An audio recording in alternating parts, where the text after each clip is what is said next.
Have you ever drunk butterfly pea flower tea? A type of tea, known as blue tea, is made from the extract of this flower.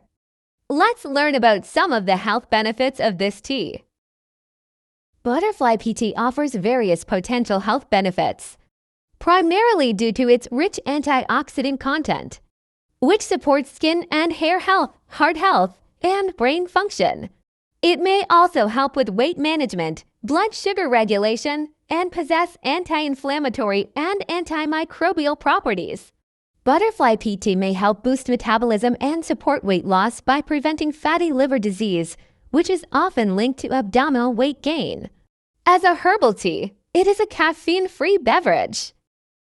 The tea also helps nourish hair follicles, potentially promoting healthy hair growth.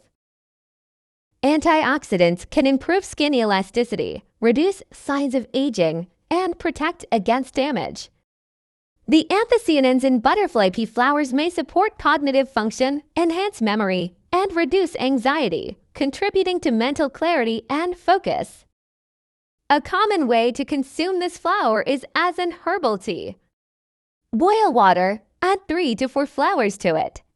Boil for a while until the water turns blue. That's it, your tea is ready.